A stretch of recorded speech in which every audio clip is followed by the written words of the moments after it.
Welcome back to PR After Hours. I'm your host, Alex Greenwood, bringing you your weekly cocktail of PR and marketing tips that will help you and your business.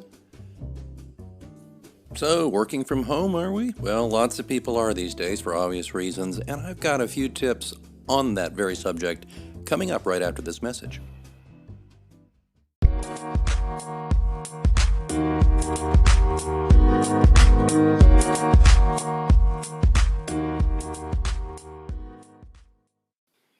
Hello, listeners. It's me, Alex, from PR After Hours. I hope you're enjoying the show so far.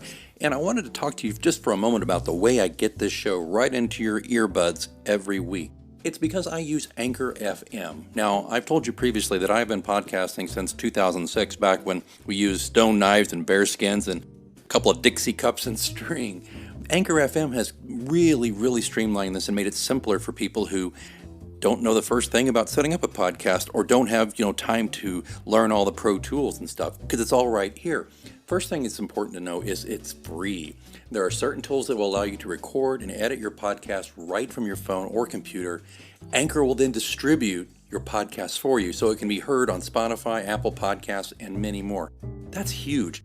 Distribution is a big pain in the butt, to be honest with you, so it's really great Anchor FM can do that for you, and you're not paying hosting fees. That adds up every month. It's everything you need to make a podcast all in one place, so download the free Anchor app or go to Anchor FM to get started, and be sure to join me in the virtual cocktail lounge on PR After Hours.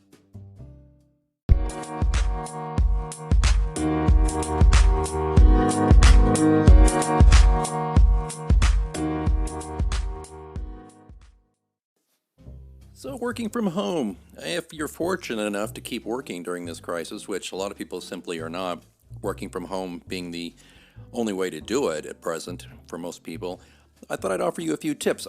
These tips originated because there's a local magazine called In Kansas City. The editor connected with me and asked if I'd write an op-ed about working from home with a little bit of humor if possible. And I thought, well, hey, I'll give it a whirl. I've been working from home off and on for the past decade.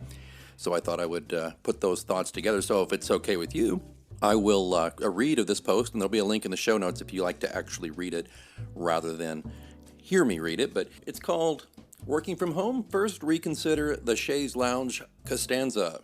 The new normal is sheltering in place as the world weathers the COVID-19 virus, and for many, that means working from home. New to WFH? Fear not, I've worked from home since before it was trendy, and I have a few tips to help you newbies get in the groove.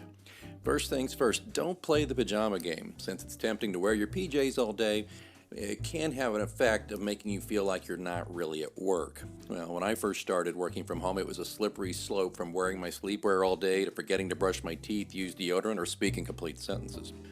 Be purposeful in your appearance to retain a sense of focus, but be sure to pay yourself $5 so you can wear jeans on casual Fridays. Next, establish your home office. That can be your spare room, dining room, backyard, or even your bathroom, though that's what's known in office parlance as suboptimal. Just like in the real office, make sure you make it your own with an array of talismans that inspire you. Photos of family, sports memorabilia, your favorite coffee cup, and the de rigueur jumbo-sized hand sanitizer. If you're doing web video conferencing, be sure you're not in your pajamas. And second, the background over your shoulder isn't distracting or inappropriate. To that end, I had to seriously reconsider my framed Chaise Lounge Costanza. Be sure to set boundaries and do not disturb office hours. If you're working from home with a spouse or kids, this can be tricky. I hear the siren song of laundry, the welcome hum of the mailman's truck, or the urge to indulge in a chat about the choices of Spam, ramen noodles, or tuna helper for dinner. Interruptions, even welcome ones, can put a dent in your productivity. Productivity is likely your boss's main concern about working from home. If she didn't previously allow telecommuting, there's probably a grudging acceptance of the new normal, shadowed by a concern that employees are watching Netflix on the company dime. So it's important to over-communicate. Make sure the boss knows you are meeting deadlines, managing teams, and keeping things on track. Find out what her preferred method of communication is and what time is best to check in so you don't interrupt her Netflix viewing. Pro tip. Social media will betray you. If you're posting your theory on what happened to Kim Wexler between Better Call Saul and Breaking Bad, it may lead to an uncomfortable video conference call. If you cannot stay off social, a workaround is to post daily selfies at your desk, the words, "working so hard," insert day of week here, across your cheery work face. Eat lunch, but avoid the working lunch. Leave your office and eat in the employee cafeteria, aka your kitchen. Just as at work, don't heat up fish in the microwave or leave dirty dishes in the sink. Your mom probably doesn't work here either. The work from home life changes routines, and it may even change your opinions. If you have a dog, she will be overjoyed to see you all day. If you have a cat, he will be annoyed because, well, he's a cat. If you have kids at home, your stance on teacher pay will radically change. If you're working from home with a spouse, you'll likely gain new appreciation for your work spouse. Speaking of coworkers, don't ghost them because you aren't sharing the same space.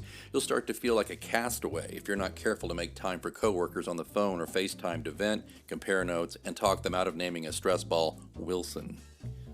All in all, I love the flexibility of working from home and that it helps cut down on pollution, traffic, and the need for dry cleaning.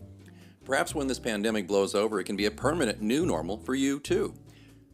Just take care of you, be kind to your office mates, and get your work done. We'll get through this. That's what's in the column, and I had fun writing it, and it was so great that out of the blue, they asked me if I'd be interested in it.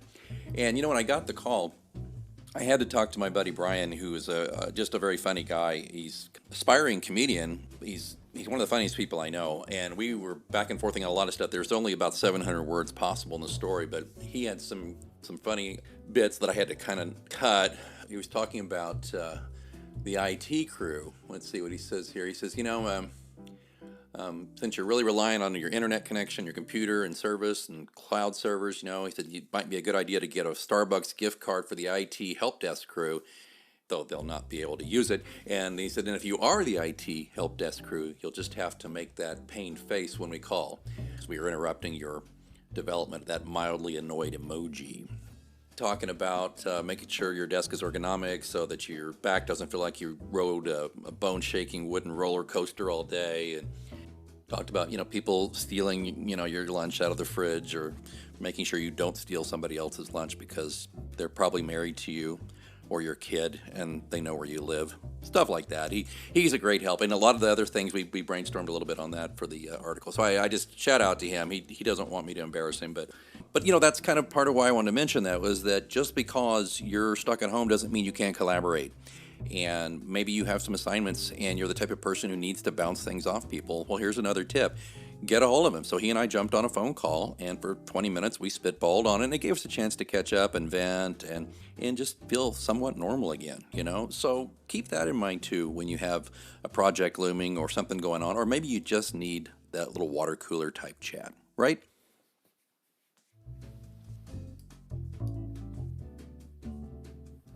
Looks like that's last call for the happy hour here in the virtual lounge. I hope this cocktail of tips, news, advice, etc. was useful to you. Of course, if you need more information, be sure to visit us online at prafterhours.com. You can always follow us on Twitter. We're at OursPR. And don't forget, if you have a question for me, I want to hear it. I'd love to play the message on the show and answer it for you. All the instructions are in the show notes. It doesn't cost you a thing, and it's kind of fun. So please think about doing that. I'd love to hear your voice and try to answer your questions about PR, marketing, management, productivity, etc. Hey, I can even give you my favorite cocktail recipe. Don't forget also, you can support the frequency and value of this show. Please consider being a sponsor. Just check the show notes for information on that. And if I may, I'll rattle the virtual tip jar for you and just say that even if you can't sponsor the show, but you want to keep it going and encourage me, please feel free to throw in a few bucks. It's not a big deal at all. Just again, check the show notes. Okay, I got to wipe down this bar and get things cleaned up. I've got dishes to wash, glasses to clean, fruit to cut up, PR news to read up on, the usual.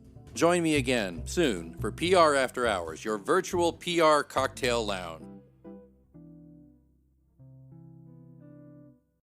Well done!